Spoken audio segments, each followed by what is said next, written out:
Kanye West sat down with Fox News host Tucker Carlson for a wide-ranging interview where he addressed the controversy over wearing a White Lives Matter t-shirt at Paris Fashion Show this week. Kanye said the decision to wear the shirt was based on a, quote, gut instinct. As for the controversy, Kanye said it stems from the idea of a black man wearing something he wasn't supposed to wear. Kanye also linked this latest backlash to his support for former President Trump. Watch. They basically said that I would be killed for wearing the hat. I had someone call me last night and said anybody wearing a White Lives Matter shirt is going to be greenlit, and that means that they're going to beat them up if they wear it. And I'm like, you know, okay, green light me then. I thought green light was a good thing. I know in our industry, if your show gets greenlit, you go celebrate with champagne. I want to get greenlit, please. Woohoo! Yes. What did you think about some of the things he said? I think it's like a lot of Kanye things. On its surface, if you don't poke your finger beneath the surface, yeah, it's true. White lives matter. Of course they do. All lives matter. Of course they do. But what's underneath the surface is the reason we talk about Black lives mattering is because up until this point, they have not mattered as much. We do not look for missing Black and brown people as much as we do non-missing Black and brown people. We do not address the police brutality that happens disproportionately to Black and brown people. So that's what that is about.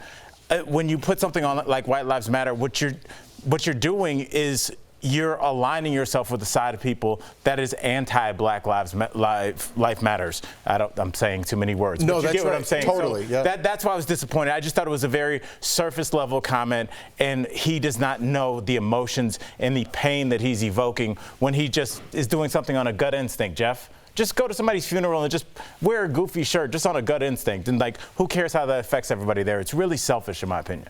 Yeah, but I don't know if it's ever going to stop unless he wants to stop it. I watched the first half of this, right? This morning I tried to sneak it in.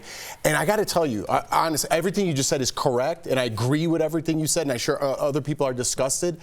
But it's the same thing like the Jeffrey Dahmer thing that's on Netflix. It's #1, right? It's breaking records. What's wrong with us that we want to watch something like that and relive that, right? When Kanye talks, it's captivating. Even it's offending people. It's like watching a train wreck. And he has, in some weird ways, points to some things he's talking about. But at the same time, when he makes those points, and again, this is just my interpretation, right? I'm not trying to offend anybody. Of course. When he's making, in that same breath where he's making a point, I'm like, he does have a point. He goes off into another universe with a different point. And then he's talking about 3 different things when he was asked one question. So it's like, it's fascinating to watch him, but at the same time, I see why people are offended. And at the same time, he's not going anywhere. As much as people, this cancellation culture, he's got an audience of people that want to watch. And I'm sad to say, when I was watching it this morning, I was like, I got to go. But that was, yeah, it was intriguing and discussing all those things at the same time. I don't know if I'm wrong, but I'm starting to feel he's just a troll at this point. And he's trolling us. And I don't care to really elevate him anymore. I think that audience is shrinking. Again, as I said, Jaden Smith getting up and walking out was the first exit of Kanye. Who's Jaden Smith? Will Smith's son. I know who he is, but who is he? He's huge in that industry. He is. And when he But put he's that not out there, Kanye. No, he's not. I know. But And I like Jaden Smith. I do too. He had a great album. He opened for Justin Bieber. I'm a fan. Oh my God. I'm simply saying. Yes. It started as a pioneer, the idea, then Gigi Hadid talked, and then the Vogue people talked, and now you have Adidas being like, we don't know about Yeezy. But he talked about that. He's like Anna Wintour would have never. It's just the way I can't explain it. Watch the interview. Yeah. I just want to get this in real quick because I don't mind differences of opinion, even though I think the White Lives Matter and saying slavery is a choice is very traumatic and dangerous. For sure. I don't like how he says these people want to greenlit me, they want to beat me up, when he goes to his platform and he has no problem sicking his 18 million fans, threatening people, calling for his people to do stuff to Pete Davidson, to Adidas heads, to Gap heads. Really? I know. So you're a Christian, and you're sitting on Tucker Carlson saying that people are threatening to beat you up, but you do that every single day on social media. That's harassment. That's bullying. It's also hypocritical. It's hypocritical, and it's dangerous. You're worried about Kim showing her bare body for your children. How about what if your children were online bullied like you online bully people? So again, his opinion can be his opinion. It's when he crosses the line where he literally galvanizes his base to go after one specific person. You're trying to rationalize irrational thoughts. Right. That's what we're all doing. Right. True, you can't make sense out of nonsense. And that's a troll. At some point, you got to stop listening. But unlike a troll, he has a lot of social currency with us. Yes, true. There's one other part that a lot of you are talking about. He also brought up Lizzo. Take a look. When Lizzo loses 10 pounds and announces it, the bots, they attack her for losing weight because the media wants to put out a perception that being overweight is the new goal when it's actually unhealthy. What, can I ask? Yeah. I've noticed this also. Yeah. Why do you think they would want to promote unhealthiness among the population? It's a genocide of the black race. They want to kill us in any way they can. What do you think about that? Was there a point in there? Yes. Right? There's That's what a I'm point. saying. There was a point in there. But then these- he went off into another dimension. Right, because these are nuanced points. The reason why people push body positivity is because of the flip side of all the decades where we shamed women for their natural figures and we touted the, nothing against Kate Moss, but that was the look to Heroin be. chic. Right. So there's the pendulum swung the other way. And yes, has it gotten out of control? Have people been afraid to say, listen, perhaps she's not healthy? But there is nuance. And unfortunately, he sees things very black and white, and there's a lot of gray in there. And I don't think it's fair to just say one sensationalized statement about something so polarizing without unpacking it. Well, and something that neither one of these gentlemen, I'm sure, was prepared to discuss is the fact that a lot of the reason that a lot of people in this country are overweight is they don't have access to healthy food. Healthy food, do you know what organic grapes cost? They're like $1 million. They're like $14, I know. bro. That's insane. And because of that, people have access. If you have a couple kids, you have a tough life, a rough life. An average life, I would say. That is filled with depression and trauma like everybody's dealing with. What are you going to do? Are you going to go somewhere, if you can, go to a place where they have food that you can't afford to make you feel that much worse? Or are you going to get a little Twinkie that's 50 cents and make you feel better for 1 second? There's a reason that people are built the way that they are. It's because of where they live, with the conditions that they were born into. And until he's ready to have that conversation, Yes. it's a very nuanced conversation, which I would be fascinated by. Too. He could have Let's had do a great that. point. But let's not make Lizzo the touchstone for why people are overweight, because that's ridiculous. Yeah. Yes. Whew, that was could talk about that for great conversation. Yeah, super interesting. Fascinating. Okay, so according to Megyn Kelly, an emotional affair is much worse than a physical one. On her podcast, Megyn and her guests were speculating that Tom Brady and Giselle's reported marriage troubles are about more than just football, adding that women are often triggered by men having emotional affairs. Megyn agreed, saying that she'd rather her husband have a one-night stand with a woman than sit and cry with her. Okay. What? No, What? What'd you say? I said I'll hold you to that.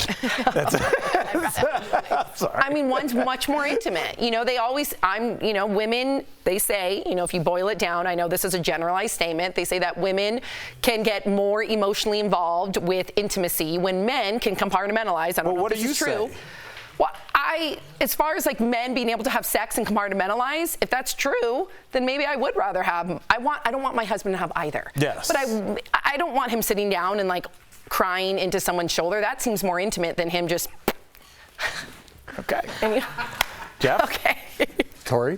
Jeff? I will say this. You have to end whatever you're saying with a noise. There's two men here. Well, let me just say this. I fully agree with you. Physical can be wham, bam, thank you, ma'am. Again, sorry for the crassness. The emotional, that's so encompassing. That's so intertwined. That's so deep and betraying. So to me, or betrayal, or whatever the word is, to me, that's way worse than physical. Oh, wait, Can men compartmentalize? Hold on, I want to be clear what we're saying. So you're saying you would rather it be a physical affair than an emotional affair? I think so. I wouldn't want either. Really? Oh, no, I wouldn't want to. Of course not. But emotional, you're gone. The relationship is now gone. As two men, what do you think is more intimate? crying into a woman's chest, like clavicle area, not bosom area. Are we in med school? What? Well, I don't want it to be. I'm trying to paint like a. We've got it. Okay.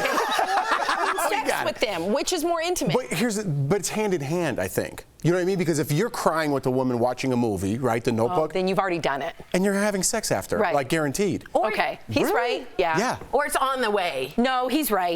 You know, The Notebook is a great movie. It's Yeah, but if you cry together while you're watching a movie, can't use sound effects, but you know what happens next.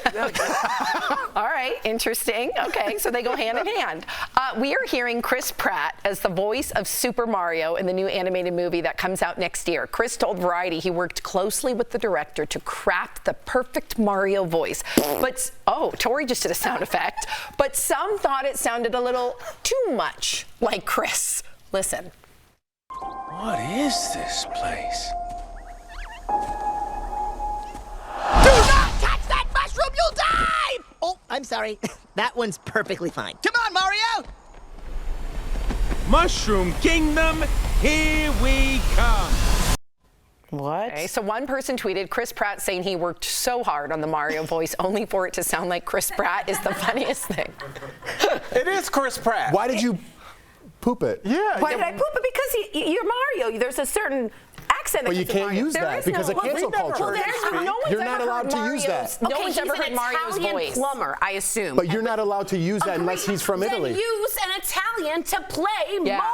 she's right. What are we doing here? But why are you mad at? Are you mad at Chris Pratt because he's a Republican and Christian, or are you mad at him because he didn't do a good voice?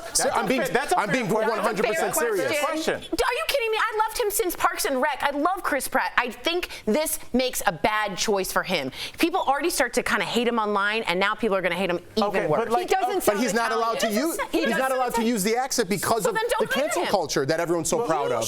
You could do it. I've heard you talk about your friend Tony. Yeah, like, do it. He just texted me. Wait, what's your friend's name that you say it a certain way? Oh, Mimo and Vitantong?